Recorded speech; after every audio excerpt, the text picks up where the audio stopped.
My fiancée texted, "I met with a lawyer to see how your inheritance works after we're married."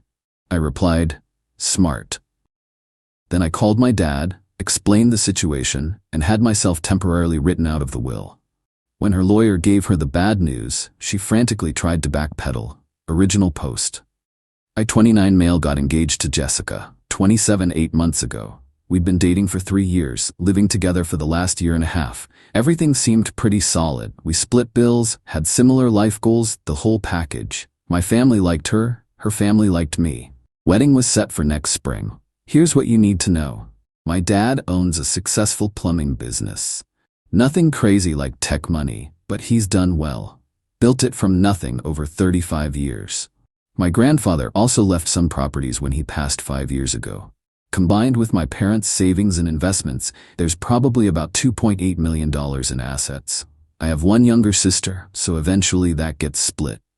Jessica knew about the business and that my family was comfortable. I never hid it, but I also never flaunted it. I work as a project manager at a construction firm, decent salary, nothing spectacular. We lived within our means.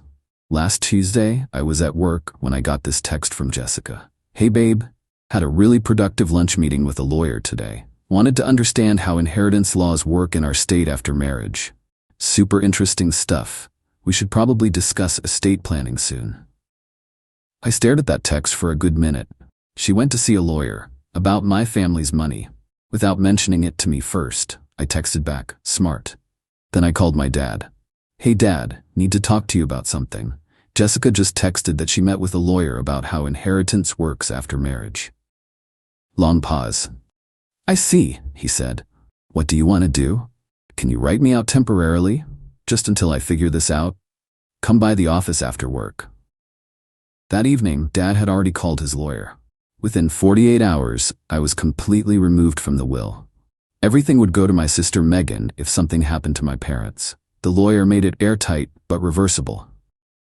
Meanwhile, Jessica came home that Tuesday night, all chatty about wedding centerpieces. Didn't mention the lawyer meeting at all. I didn't bring it up either. Just smiled, nodded, acted normal. Thursday, she was on her laptop in the living room when her phone rang. She looked at the number, then went to the bedroom to take it. I could hear her through the door. "What do you mean there's nothing? That can't be right, but his father owns..." "Check again." "What about grandfathers? Nothing?" She came out looking pale. Sat down next to me. "Everything okay?" I asked. "Yeah, just work stuff." Friday morning, the mask started slipping. "Hey, we should really talk about getting a prenup," she said over breakfast. "Sure. What brought this on?" "Just thinking about our future, making sure we're both protected." "Protected from what?" She fumbled with her coffee mug. Just general protection." "Okay, let's both get lawyers and draft something fair." Her face fell. "Both? I mean, we could use the same one. Save money." "Nah, that's not how prenups work. Each person needs independent representation." She dropped it, but I could see the wheels turning. Update 1. The next week was educational. Jessica started dropping weird hints about finances. Random stuff like, "Your dad's getting older. Have you guys ever discussed succession planning for the business? Megan seems really irresponsible. Hope your parents have safeguards in place. It's weird that your dad never officially brought you into the business, right?" Each time, I'd give vague non-answers. "Dad's got it handled. Megan's doing fine. I like my job." Then came Saturday. Jessica's mom, Diane, called asking if we could come for dinner Sunday. Sure, why not? We get there, and it's not just dinner. It's Jessica, her parents, and her brother Kyle, the entrepreneur. He started 5 businesses, all failed. Diane starts, "So we wanted to discuss the wedding budget." "We're keeping it modest," I said. "The venue's already booked." Jessica and I agreed on $15K total. "Well, that was before we knew about your family's situation," Diane said. "What situation?" Jessica jumped in. "Mom, stop." "What?" "It's reasonable to expect his family to contribute more." "The groom's family traditionally..." "We're not traditional," I interrupted. "Jessica and I are paying for our own wedding." Kyle snorted. "Must be nice, keeping all that family money while your future wife struggles." "Struggles? Jessica makes $65K a year, we're doing fine." "But with what you'll inherit," Diane started. "I'm not inheriting anything." Dead silence. Jessica's voice was sharp. "What? I was removed from my parents' will earlier this week. Seemed like the responsible thing to do before marriage. The explosion was immediate. Jessica, what? When were you going to tell me? Why would I? It's my parents' money, not mine. Doesn't affect us. This is ridiculous. You can't just disinherit yourself. Actually, I can. Did. Done. Kyle, this is obviously temporary. You're just trying to protect assets. Protect them from what? I asked innocently. Jessica stood up. We need to leave. Now. The car ride home was silent until we got to our apartment. Then she unloaded. How could you do this without discussing it with me? Like how you met with a lawyer without discussing it with me. She went white. That's different. I was just getting information. Information about money that isn't yours and might never be mine. Why would you need that information, Jess? For planning. Our future. Our future based on my parents dying? That's not. I didn't. You literally went to a lawyer to find out how much of my family's money you'd be entitled to. That's morbid as hell. She started crying. I just wanted to make sure we were secure. We are secure. We both have jobs. We have savings. What we apparently don't have is trust. She went to stay with her friend Amy that night. Update 2. Jessica came back Sunday afternoon with what I call the full court press. First, tears and apologies. I'm so sorry. I see how it looked bad. I just got scared about our future. Amy's husband left her with nothing in the divorce and I panicked. Amy's husband was a gambling addict who emptied their accounts. I don't gamble. I know, I'm being silly. Then, love bombing. Cooked my favorite meals all week. Kept telling me how much she loved me. Lots of physical affection. Kept mentioning how good we were together, how this was just a bump in the road. Wednesday, she hit me with, I've been thinking. You're right, the prenup is smart. Let's both get lawyers and do this properly. But you should get back in your parents' will. It's not fair to Megan to handle everything alone someday. Dad's decision, not mine anymore. But you could talk to him. Why would I? Thursday, her mom started texting me. Long guilt trips about how Jessica was devastated. How could I not trust my future wife? How marriage meant sharing everything. I didn't respond. Friday was when it got interesting. Jessica's laptop was open on the couch when she went to shower. A Facebook message popped up from Kyle. Did you try the emotional angle? Dad says if that doesn't work, maybe postpone the wedding until you can figure out the inheritance situation. I snapped a quick photo with my phone. When Jessica came out, I was packing a bag. Where are you going? My parents' house for the weekend. Need some space to think. Think about what? Whether I want to marry someone who's treating me like a lottery ticket she's trying to cash in. She panicked. That's not what this is. Then what is it? Security is important to me. No, Jess, my family's money is important to you. There's a difference.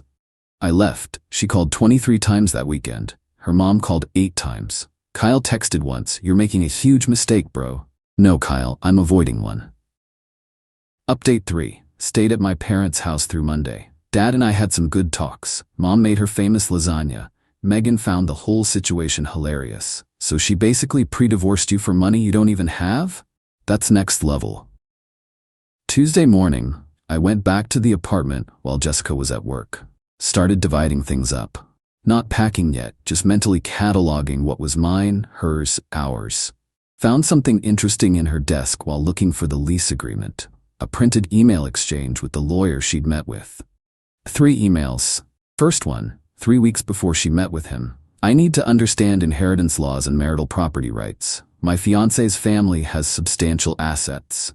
His reply, happy to help. Our consultation can cover spousal rights to inherited assets, commingling concerns, and strategic planning. Her response, perfect. Also interested in what happens if there's no prenup versus a standard prenup. 3 weeks. She'd been planning this for 3 weeks before meeting him. I grabbed my phone and documented everything with photos. Jessica came home around 6, saw me in the living room with the lease agreement out. What's that for? Figuring out the penalty for breaking it. She sat down slowly. Don't do this, please. Jess, you consulted a lawyer about my inheritance 3 weeks before you actually met with him. This wasn't a spontaneous worry. This was planned. How did you? Doesn't matter. What matters is you've been strategizing about my family's money like it's already yours. It would be ours when we're married. No, inheritance is separate property unless commingled. Your lawyer should have told you that. She was quiet. Then he said there were ways around that. Ways around it? Wow. That's not what I meant. What did you mean? She started crying again, but this time felt different. Desperate. I grew up watching my mom struggle. Dad's business never took off. We never had stability. When I met you, you were just this nice guy with a good job. Then I found out about your family and I thought finally, I wouldn't have to worry anymore. So you fell in love with my family's bank account? No, I fell in love with you. The money it made me feel safe. Safe enough to plan how to get access to it. I'm not a gold digger. No, you're worse. A gold digger is honest about the transaction. You convinced me you loved me for me. She grabbed my hands. I do love you. You love the idea of me, the me that comes with a trust fund that doesn't exist anymore. You could get it back. Your dad would put you back in the will if you asked. And there it was. The real Jessica. Get out. What? Pack a bag, go to your parents' or Amy's. I'll give you a week to find a place. This is my apartment too. Your name's not on the lease. You're a month-to-month tenant at best. Want to fight about it? We can do this legally. She stared at me. You've changed. You've become cold. Mean. No, I've become aware. Pack. Now. She threw things into a suitcase while sob-screaming about how I was throwing away our future, our love, our life together. As she headed for the door, she turned. You'll regret this. When you're 40 and alone, you'll realize you threw away someone who actually loved you over your paranoid trust issues.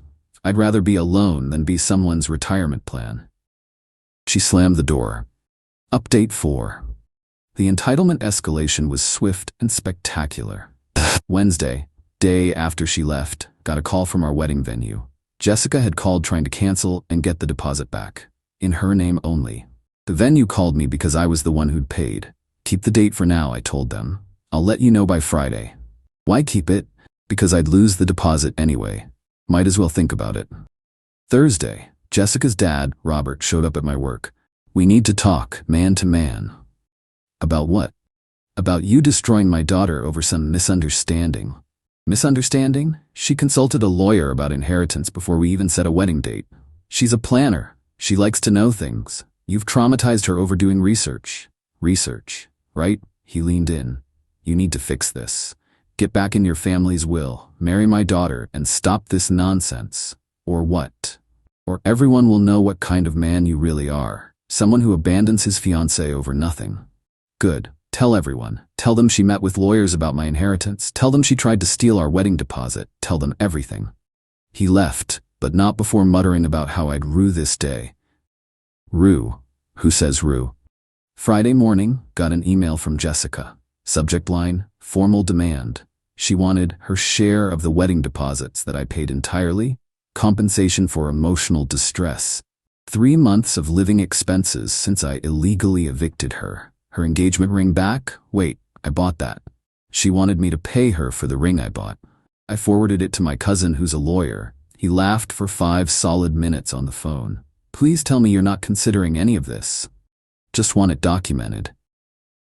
Saturday, the social media campaign began. Jessica posted a sob story about how her narcissistic ex threw her out with nothing after she tried to plan for their future.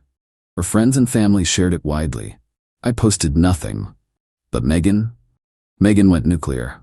She posted the screenshots I'd sent her of Jessica's messages with the lawyer, Kyle's Facebook message about the inheritance situation, and a simple caption, "When you try to rob my family, then play victim." The comments section was a bloodbath. Some of Jessica's friends quietly deleted their supportive posts. Sunday, Diane called in tears. You've ruined her reputation. How could you let your sister do that? I didn't let her do anything. Megan's an adult. Take it down. Not my post. Then make her. Make a 26-year-old woman do something? You obviously don't know Megan. We'll sue for defamation. Truth is an absolute defense. Your daughter wrote those emails. She was just protecting herself. From what? My non-existent inheritance? Click. Monday, today as I write this, the piece de resistance. Jessica showed up at my apartment at 7 a.m. with a U-Haul and 3 guys. Told them I was her abusive ex and she needed to get her things while I was at work. Except I work from home on Mondays now. Post-COVID schedule. I opened the door to find her directing these movers toward my furniture. "That couch is mine," she was saying. "I have the receipt that says otherwise," I said.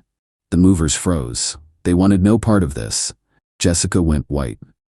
"You're supposed to be at work." "Schedule changed. Also, that's breaking and entering you're attempting." "I lived here."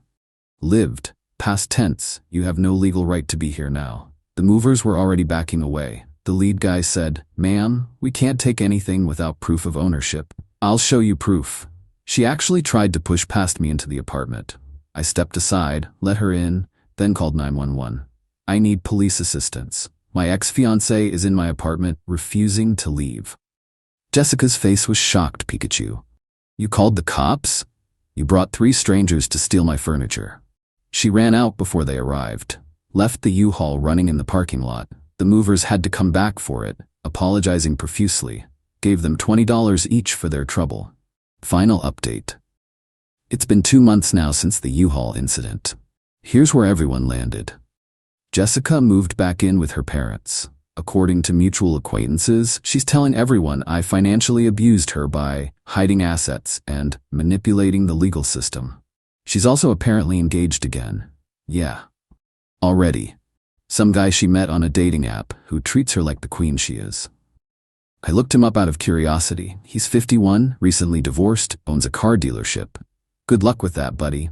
Her family still occasionally sends nasty messages. I document everything but don't respond.